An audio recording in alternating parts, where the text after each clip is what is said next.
ibabahagi na natin sa inyo ang mga maiinit na balita sa mundo ng entertainment. At syempre, una na nga riyan, Lord and Denise, bukod nga dyan sa pa-travel-travel na yan ng dating Mr. Supranational, mainit na pinag-uusapan ngayon si SB19 member Stel, na talaga namang finally nilaunch na niya ang kanyang solo career at debut single na Boom. Ayan, sa ginanap nga na launching noon itong nakaraang Friday sa Green Hills, ibinahagi sa atin ni Stel kung ano nga ba ang ibig sabihin o bakit nga ba niya pinili ang debut single na Room. Ayon nga sa SB19 member, sinabi niya ito dahil it means being more confident na siya sa being an artist. Kasi nga, masanay daw ito talaga si Stel na mag-perform kasama ang kanyang grupo na SB19. Pero ngayon, binigyan siya ng pagkakataon at platform para ibigay na ang kanyang pagiging ang maging solo artist sa pamamagitan nga ng kanyang debut single na Room. At syempre, aabangan din kay Stel in the coming weeks yung pagre-release din niya ng kanyang EP, solo EP, na talaga namang inaabangan na ng mga fans ng SB19. Ito nga yung 18. And of course, bukod dyan, syempre, inaabangan na rin si Stel bukas bilang front act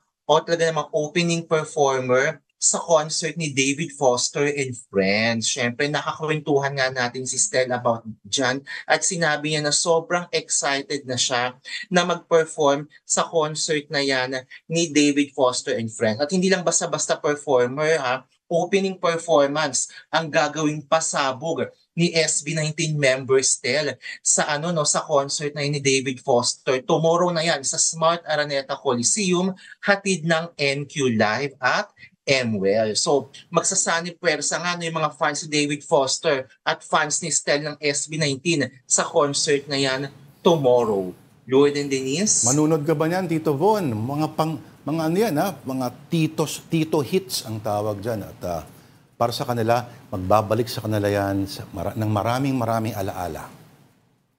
Oo, parang kailangan natin siya i-cover, Lloyd and Denise, part ng ating trabaho, diba? So baka nandun tayo tomorrow sa Smart Araneta Coliseum at makikikanta ko. Pero parang hindi ko na-feel yung Tito, parang naabutan ko na si Catherine McPhee ng Terrified, yung song niyang Terrified. Paano yun? Saka ito nga si Stel bilang opening performer, talaga namang pasabog. Sobrang galing at ganda ng vocals nito ni Stel. Kaya naman aabangan natin kung ano yung mga pasabog niyang performance bukas. Lloyd and Denise. Oo, Von, ito bang si Stel, ang tunog niya as solo artist ay ibang-iba sa tunog ng SB19? Yes, Lloyd and Denise. Actually, itong 5 miyembro ng SB19, si Stel na yung huling-huling nag-launch ng kanyang solo career. Parang sa mga nakalipas na buwan at taon, una na nag-launch yung kanilang mga kagrupo. Unang-una si Ken bilang si Felipe, tapos si Pablo, si Josh, recently nga si Justine, at ito nga si Stel. Individually, talagang meron silang mga power at vocally may mga individual talaga sila power. At ibang-iba yung tunog at dating nito ni Stel bilang solo artist compared sa pagiging member niya ng SB19. Pero syempre para sa mga fans, this is a big thing dahil finally maipapamalas na, mas maipamamalas, mas mailalabas na ni Stel yung kanyang vocal power. Kasi ito nga si Stel, isa sa mga pinakamataas yung boses at isa sa mga pinakamagaling vocally talaga dito sa SB19. So yan yung mga matagal nang hinihintay talaga ng 18 na finally nag-release na nga ng kanyang debut single at debut solo career itong si Stella, Lloyd and Denise. Kailan daw siya papasok sa military training, Von? Ay, hindi pa. Iba pala yun. Sorry. Pinoy ito, P-pop ring. P-pop, okay. Dito, SB19, Lloyd and Denise. Pag mga ganyan ba, Denise, Tito Von, ito ba ay hudyat na posibleng, hindi naman siguro, Parang, it's a chance for the members to breathe pag may mga individual projects. Hindi naman ibig sabihin ito na medyo either yung direction mag-iba-iba sila. Dapat maingat ka sa mga ganito. Alala mo yung Starbucks, di ba? They can get in trouble for that.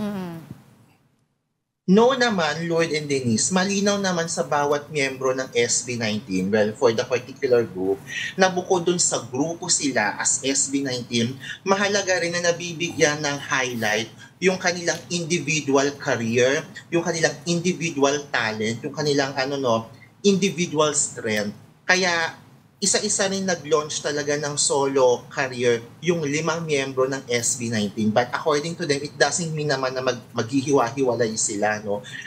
I think this is part of highlighting their potential, not just being a member of a P-pop group like SB19, but also highlighting their individuality as an artist. Yun yung mahalaga rin naman dito sa bawat miyembro ng SB19. Kaya rin naman minahal sila ng 18. Kasi nga, iba rin yung individuality nila, iba rin yung pagiging part nila as member ng grupo. Lloyd and Denise.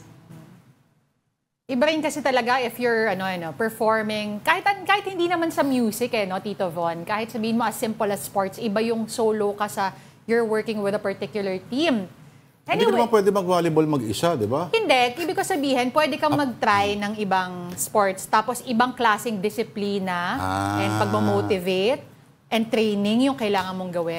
You mean, ang psychic make-up ng isang boxer ay iba, halimbawa, kunyari sa hockey player, football player, kasi may ibang tao ka. Oo, kasi minsan gusto mo nang sakalin yung teammate mo, pero di mo naman pwedeng gawin yon kasi syempre kailangan bati kayo sa loob ng court. May mga gumagawa niyan, sila Trell Spruill, di ba?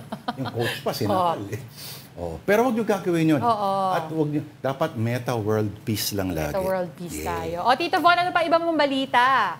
Ayan nga, syempre, bukod nga sa pasabog ni Stel, ito rin, may pasabog na announcement nga sina Rhea Atayde at Zanjo Marudo dahil finally, ibinahagi na ng couple sa publiko, sa mga netizen at sa kanilang fans na magkaka-baby na sila, at magiging na sila, parents para sa kanilang first child. Binahagi nga ni Rhea itong larawan na ito at post kahapon, Father's Day, at inaalay niya ang post na ito para sa kanyang asawang si Zanjo Marudo.